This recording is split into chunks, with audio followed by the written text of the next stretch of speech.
capítulo 6, nós leremos no versículo 66, né, gente? Esse número não é bom, né? 6,66 dá 666, né? Mas na realidade vamos começar lendo 60, né? Vamos ler até o final. Evangelho de João 6, 60 até o final. João, capítulo 6, versículo 60 até o final. Ajude aí o casal Marisa e Augusto. Então aí já. João 6, 60. Pode sentar mesmo.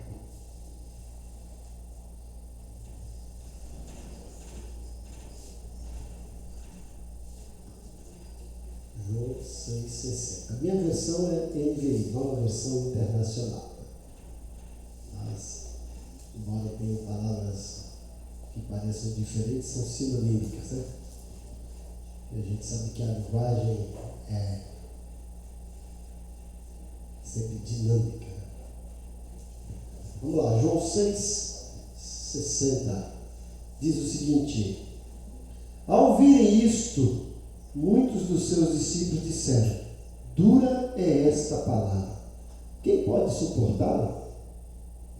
Sabendo em seu íntimo que os seus discípulos estavam se queixando do que ouviram, Jesus lhes disse: isso os escandaliza? O que acontecerá se vocês virem o Filho do Homem subir para onde estava antes? O Espírito da vida, a carne, não produz nada que se aproveite. As palavras que eu lhes disse são espírito e vida. Contudo, há alguns de vocês que não creem. Pois Jesus sabia desde o princípio quais deles não criam e quem o iria trair. E prosseguiu: é por isso que eu lhes disse que ninguém pode vir a mim, a não ser que isso lhe seja dado pelo Pai. Daquela hora em diante, muitos dos seus discípulos voltaram atrás e deixaram de seguir. Jesus perguntou aos 12: vocês também não querem ir? Simão Pedro lhe respondeu: Senhor, para quem iremos? Tu tens a palavra de vida eterna, nós cremos e sabemos que és o Santo de Deus. Então Jesus respondeu: não fui eu que os escolhi, os 12? Todavia, um de vocês é um diabo. Ele se referia a Judas, filho de Simão Iscariotes, que embora fosse um dos 12, mais tarde haveria de trair. Diante desse texto, não sei se vocês entenderam, Jesus está aqui, ele realiza uma multiplicação, e depois ele anda sobre as águas, depois ele começa a fazer um discurso sobre o pão vivo, o pão da vida que desceu do céu. E ele está fazendo esse discurso para muitos, mas existe no meio desse muitos um grupo de discípulos, e dentro desse grupo de discípulos nós temos dois segmentos, e eu gostaria que a gente pensasse nisso e que você respondesse para si a seguinte pergunta: você é o verdadeiro discípulo de Jesus? Você é o verdadeiro discípulo de Jesus? E por que eu gostaria de propor isso, e que você pensasse sobre essa pergunta? Porque hoje pouco se fala sobre discípulo de Jesus. Quando vai se dirigir para alguém, a gente pergunta se ele é crente, se ele é evangélico, se ele é cristão. Raramente, dificilmente a gente pergunta: você é discípulo de Jesus? A gente fala: você é evangélico, você é religioso, você é cristão, que igreja você congrega? Mas dificilmente a gente pergunta: você é um discípulo de Jesus? O interessante é que quando a gente lê o Novo Testamento, embora o Novo Testamento fale sobre crentes, fale sobre cristão, o Novo Testamento fala mais sobre discípulos do que cristão e do que crente, certo? Interessante que a palavra cristão surgiu pela primeira vez em Atos 11, 26, 28, quando o Evangelho chega a Samaria. E a Bíblia fala que lá em Samaria, pela primeira vez, os discípulos foram chamados de cristãos. E por quê? Porque todos eles falavam Cristo, Cristo, Cristo. A pessoa disse: Cristo vive na vida deles, né? A boca deles só fala sobre Cristo, aí chamaram de cristão. Então, lá em Antioquia, os discípulos foram pela primeira vez chamados de cristãos. Agora, será que os cristãos do século 21, do nosso terceiro milênio, podem ser chamados de discípulos? É algo para a gente se perguntar. Quando a gente lê o Novo Testamento pensando no termo grego que é usado para a nomenclatura discípulo, discípulo não é qualquer pessoa que simplesmente segue Jesus. Discípulo, como a gente aprendeu aqui na igreja, é um sim, né? É um seguidor integral do Mestre. Discípulo é aquele que entrega a sua vida para ser como o Mestre, fazer o que o Mestre pede e se desenvolver à luz do ensino do Mestre, através de um compromisso pessoal e espontâneo, certo? Discípulo é uma pessoa que está sempre no processo de aprendizagem, está sempre aprendendo. E Jesus investiu a sua vida durante 3 anos e meio em 12 pessoas, as quais ele chamou de discípulo e já no final do seu ministério os promoveu para apóstolo. 3 anos e meio investindo na vida desses homens. Jesus sabia que esse ministério de tornar esses homens seus discípulos era muito importante e era uma das suas prioridades do seu ministério. Haja vista, ele fala lá em João 17:5, né? Glorifiquei o teu nome, né? Glorifiquei o seu nome, cumprindo o ministério, a obra que tu me desses a fazer. Que obra era essa? Não era a cruz, porque em João 17 Jesus não tinha ido à cruz ainda, ele só vai à cruz em João 19. Mas o próximo versículo de João 17, Jesus responde qual é esse ministério, qual é essa obra. Manifestei o teu nome àqueles que tu me deste.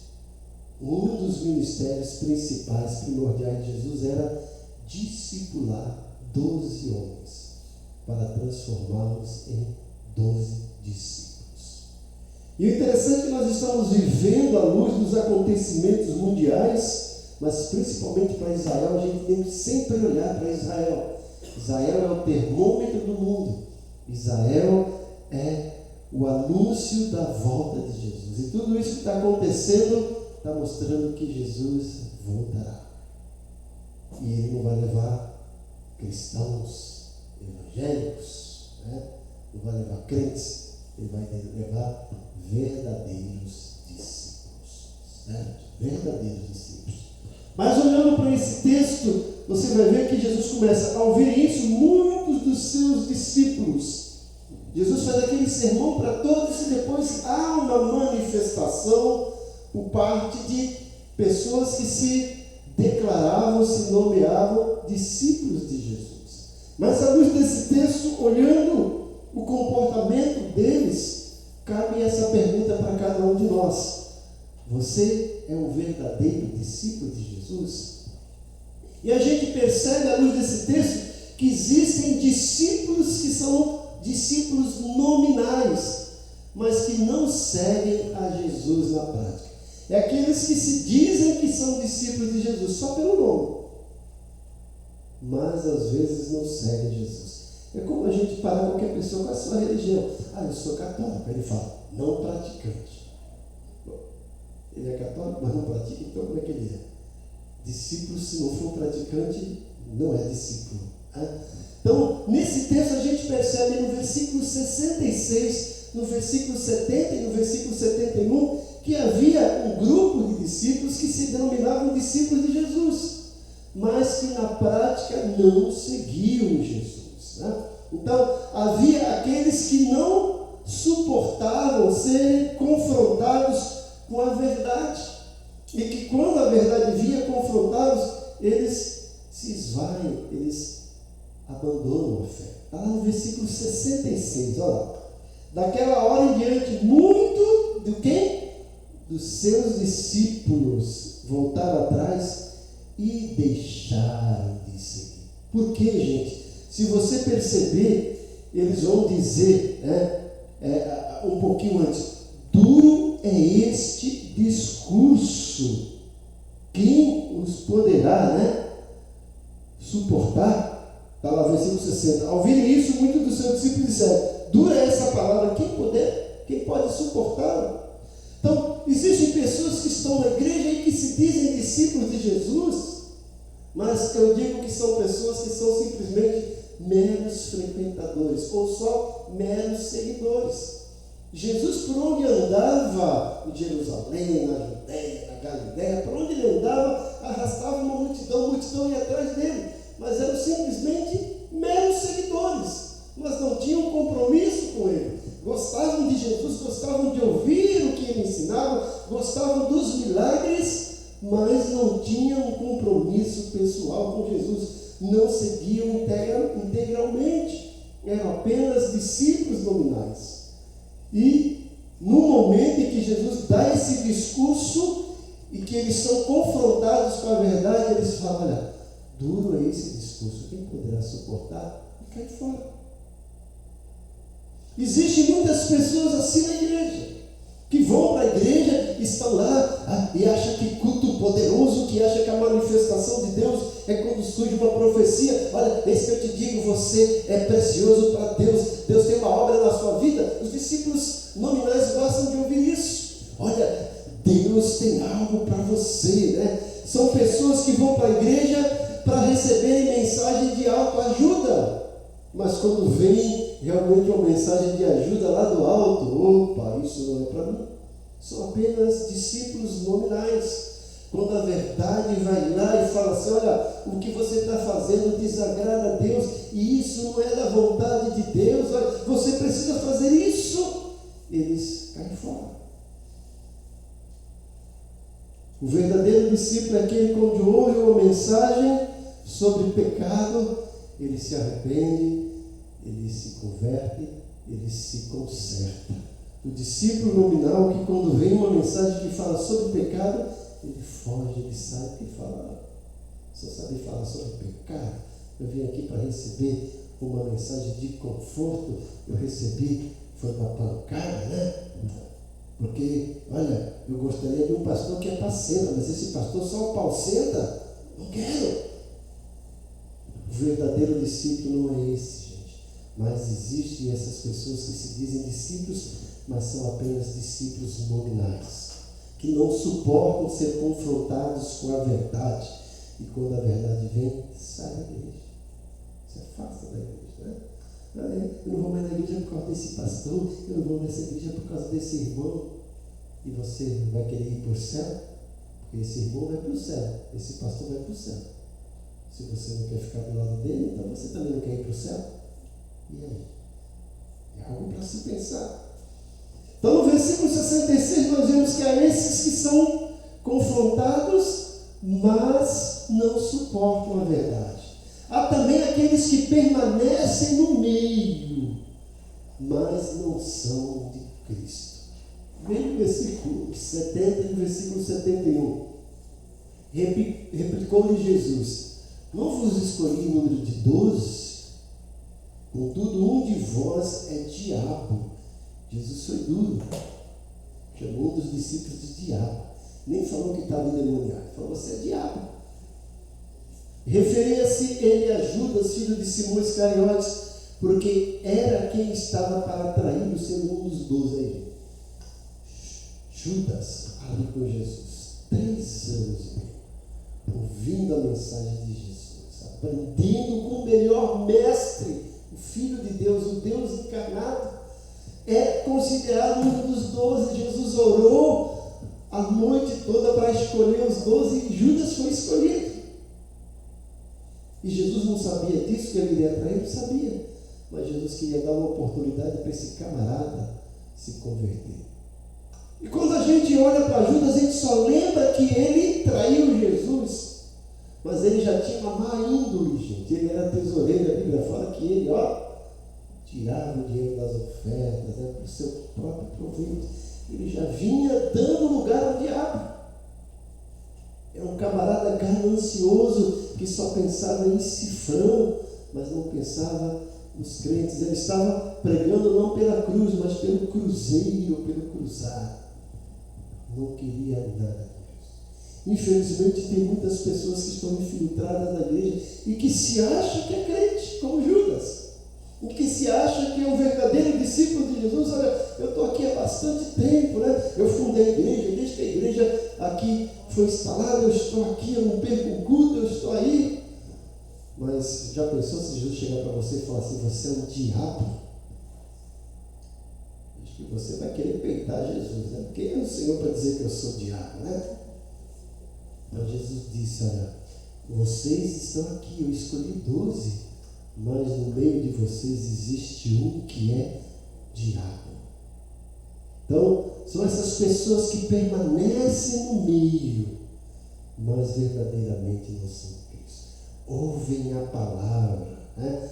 Ouve o louvor, participa de todo o desenvolvimento, mas não se desenvolve. Se envolve em tudo que acontece, mas não se desenvolve. Não coloca em prática aquilo que tem aprendido, sabe o que tem que fazer, mas não faz. Levanta-se contra tudo, acha que o que ele sabe é maior do que o que Deus fala. Jesus fala que o camarada desse não é crente, não é discípulo, é diabo, é um Judas Iscariote, é um traidor do Evangelho. Então, gente, existem discípulos nominais que têm nome de discípulo, mas não seguem Jesus na prática, né? Muitos, quando são confrontados com a verdade, caem fora, não suportam a vida verdade, né? Paulo fala, Jesus também falou a respeito disso, que nos últimos tempos, por se multiplicar a iniquidade, o amor de muitos esfriará e que as pessoas terão comichão no ouvido para não suportar a sã doutrina. O verdadeiro discípulo é quando ouve uma mensagem que tem que se consertar, ele vai lá e se conserta. Nós temos exemplo de Saul e Davi, 2 reis que foram escolhidos por Deus. Quando o profeta Samuel foi repreender Saul, ele quis encobrir, quis exercer sua autoridade de rei, perdeu o reinado. Davi também pisou na bola, até pisou na bola pior do que Saul. Mas quando o profeta Natan foi lá repreender, quando ele fala, sou eu esse homem. Aí ele escreve o Salmo 51, tem misericórdia de mim, meu Deus, tem misericórdia de mim. Purifica-me, lava-me com isopo, perdoa os meus pecados. Olha a diferença. O verdadeiro discípulo, quando vem uma mensagem de repreensão, ele aceita porque sabe que o seu Pai Celestial quer o bem dele e quer transformá-lo para ir para o céu. O discípulo nominal, quando vem uma mensagem dura, isso não é comigo, vou cair fora daqui, né? Conheço uma ilustração de uma igreja que tinha um irmão que se achava mais santo que todo mundo, né? Toda mensagem ele dizia que era para os irmãos. E um dia o pastor combinou com os irmãos, ninguém venha na igreja, porque eu sei que esse irmão vem. Aí começou o culto, sabe quem é aquele irmão? O pastor, né, desceu a lenha, falou, né? Aí não tinha ninguém para aquele irmão acusar, né? Quando terminou o culto, ele levantou, está vendo, pastor? Por isso que não vem ninguém na igreja, você só prega contra pecado, desce a lenha e não vem ninguém. É isso. Sempre tem desculpa, né? Nunca acredita que aquilo é para si, é para os outros, né? Então existem discípulos nominais que não seguem Jesus na prática. Mas também existe um desafio de Jesus nesse texto para quem quer ser o seu discípulo de verdade. Eu vejo que ele está dizendo para os discípulos, mas está chamando para o verdadeiro discipulado, para o discipulado genuíno. Está lá no versículo 67. Então perguntou Jesus aos 12: porventura quereis também vós outros retirar com aqueles? O grupo foi embora, Jesus, vocês também não querem ir? Ele está fazendo um convite para realmente descobrir quem são os discípulos verdadeiros e não simplesmente discípulos nominais, né? Então existe esse desafio. O desafio de Cristo para quem quer segui-lo é que permaneça nele.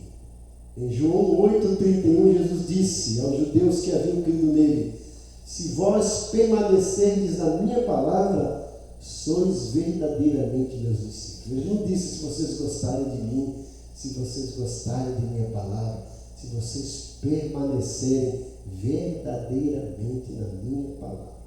E ele disse isso para aqueles que tinham crido nele. Olha, nós cremos que tu és Jesus, nós cremos que és o Filho de Deus. Legal, vocês creem? Olha, se vocês realmente permanecerem na minha palavra, vocês serão verdadeiramente os meus discípulos. O desafio de Jesus é para que a gente permaneça na palavra. E quantas vezes a gente descobre coisas aqui na Bíblia para nortear, para dirigir a nossa vida, e a gente, isso é difícil fazer, né? Não tem ninguém que cumpra a Bíblia toda, né? Só desculpa. Mas tem tanta gente que não faz isso. Mas Jesus está falando com você agora, né? Para tanta gente. Seu nome não é tanta gente, é para você. O desafio de Cristo para quem deseja segui-lo é que renuncie à sua própria vontade para ser discípulo autêntico. Lucas 9:23 diz o seguinte: dizia a todos: se alguém quer vir após mim, a si mesmo se negue, dia a dia tome a sua cruz e siga-me. Então, o discipulado de Jesus para nós, né, requer de cada um de nós, primeiro, voluntariedade. Ele não obriga, ele fala: se alguém quiser, para quem quer, é voluntariedade, espontaneidade. Mas também exige renúncia. Se alguém quiser vir a mim, negue-se a si mesmo. Porque a nossa vontade é fazer a vontade da carne, pecado, né? Pecado é gostoso, gente. Se fosse ruim, né, ninguém ia fazer. Mas o diabo usa, né? Que a Bíblia fala de sofisma, que são argumentos que parecem ser verdadeiros com o fim de nos atrair. E as pessoas, né? E a gente vive nesse mundo em que o certo virou errado, que o errado agora é certo. Então, Jesus está dizendo, tem que ser um chamado voluntário. Se alguém quiser, tem que ser renúncia. Negue-se a si mesmo. E é também, gente, seguir a Jesus é um sacrifício. Dia a dia tome a sua cruz. Sacrifício, né? Tomar a cruz é sacrifício. É saber que você vai lidar com as hostes celestiais que bombardeiam a sua vida. É saber que você vai lidar com esse mundo corrupto, que os valores estão distorcidos e você precisa manter a sua fé no meio desse grupo que não tem compromisso com Deus. E finalmente, ser discípulo de Jesus requer compromisso. Ele fala: siga. O desafio de Cristo para quem deseja segui-lo é que abandone o pecado, não ficar abraçando o pecado.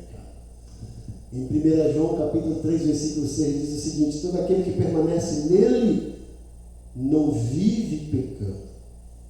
E todo aquele que vive pecando não o viu e nem o conheceu. Olha aí. O desafio de Cristo é isso. Se não abandonar o pecado, não tem como abraçar Jesus. Eu só posso abraçar Jesus se eu abandonar o pecado. E eu preciso disso. E é através do abraço que eu dou a Jesus que eu tenho condições de abandonar o pecado. Então, gente, existem discípulos nominais que não seguem Jesus na prática. Mas também existe um desafio de Jesus para quem quer ser um discípulo genuíno. E finalmente existem discípulos que seguem Jesus verdadeiramente. E eu desejo que esse grupo seja cada um de nós que segue Jesus verdadeiramente. Versículo 68, versículo 69. Esses discípulos que seguem Jesus verdadeiramente, eles reconhecem que precisam de Cristo. Quando Jesus fala assim: vocês também não querem ir com os outros? Pedro responde no versículo 68: Senhor, para onde iremos? Tu tens a palavra da vida eterna. Eles reconhecem que precisam de Jesus e que a vida eterna está em Jesus. Eles não estão nem aí para que o mundo prega, para que o mundo ensina, porque eles sabem que o mundo prega, que o mundo ensina, não os levarão para o céu. E por mais que pareça difícil aos olhos do mundo, seguir a Jesus, esse não é o melhor caminho. Seguir a Jesus não é o melhor caminho. Que isso, pastor? Não. É o único caminho. Não é apenas o melhor, é o único. Porque Jesus disse em João 14,6: eu sou o caminho. O ativo, masculino, definido, singular. Ele não disse eu sou um caminho, eu sou o. Não existe outro, é o único. Eu sou o caminho, a verdade e a vida. E depois ele diz: ninguém vem ao Pai se não for por mim. O mundo diz que todos os caminhos levam a Deus, que toda religião leva a Deus. Isso é mentira. Só existe um caminho que leva a Deus. Esse caminho é Jesus. Pedro disse: Senhor, para onde iremos nós? Só tu tens as palavras da vida eterna. É isso. O verdadeiro discípulo de Jesus, que segue Jesus, reconhece que precisa de Jesus e que não é nada sem Jesus. Esses verdadeiros discípulos que seguem a Jesus na prática, creem em Jesus, e buscam ter intimidade com Ele. É o versículo 69, ele fala: e nós temos crido e conhecido que Tu és o Santo. Nós temos crido e conhecido. Por que eles têm crido e conhecido? Porque viveram aos pés de Jesus. Estavam levando a sério o compromisso com Jesus 3 anos e meio, gente. Quando eu olho aqui para a Bíblia e vejo a vida desses 12, eu falo: gente, como nós estamos longe. Olha o discipulado que a gente oferece para Jesus. Quem vem na oração todos os dias, 1 hora de segunda a sábado. Quem vem no culto de quarta-feira oferece mais 1 hora de presença de Deus. Quem vem no grupo espera mais 1 ou 2 horas. Quem vai no grupo pequeno grupo mais 2 horas. Quem vem na escola dominical, olha, quase ninguém mais tem vindo na escola dominical. Mais 50 minutos. Quem vem no culto da noite, 1h30, e se às vezes passar um pouquinho, meu Deus, o culto hoje foi comprido e chato. Olha o que a gente oferece para Jesus, para ser discípulo. Só isso que Ele está pedindo de nós hoje. Os discípulos, 24 horas com Jesus, durante 3 anos e meio. Faça as contas. Nós estamos tão longe. Pedro fala: para onde iremos nós, se só Tu tens a vida eterna, E depois ele fala: e nós temos crido e conhecido que Tu és o Santo. Nós temos certeza que Tu és o Santo de Deus. Nós conhecemos. Por quê? Porque tiveram intimidade, tiveram compromisso, andaram com o Senhor Jesus. Essa mensagem, gente, tratou sobre o tema: você é discípulo de Jesus? Foram dirimidos aqui os pontos. Existe discípulos nominais que não seguem a prática. Falamos no ponto 2 que existe um desafio para quem quer ser realmente discípulo de Jesus. E falamos no ponto 3 que existe aqueles que seguem verdadeiramente. E é isso que eu espero que todos nós que estamos aqui sejamos, e aqueles que não estão também, mas que sejamos verdadeiros discípulos de Jesus. A pergunta no início: você é discípulo de Jesus? Deve ser respondida agora no seu íntimo. Se a sua resposta é sim, o meu incentivo é que você busque a cada dia se fortalecer em oração, na leitura da Bíblia, congregar, vir à igreja, se envolver nos trabalhos da igreja. Se porventura você não tem certeza de que é um verdadeiro discípulo de Cristo, o convite do Senhor na sua palavra é para que você volte para Ele, porque Ele é rico em perdoar. E só existe um caminho. Quem crê no Senhor Jesus será salvo. Quem não crê já está condenado. Curve sua cabeça. Ah, Deus querido, como é bom ser confrontado pela Tua palavra. E é um confronto que não tem a intenção de nos humilhar, de nos menosprezar. Pelo contrário, é um confronto que tem o intuito de nos elevar a verdadeiros cidadãos do céu, verdadeiros discípulos. É um confronto que tem o intuito de nos tornar mais maduros e aparar as arestas que estão na nossa vida, para que sejamos verdadeiros discípulos, não meros seguidores. Nos ajuda nessa jornada, Pai, a levar a sério o compromisso com a Tua palavra e sermos verdadeiros discípulos. Trata conosco e nos faz os Teus discípulos verdadeiros, não apenas meros seguidores. Que o Teu Santo Espírito continue agindo nos nossos corações e nas nossas mentes para a glória de Deus. Eu oro em nome de Jesus. Amém.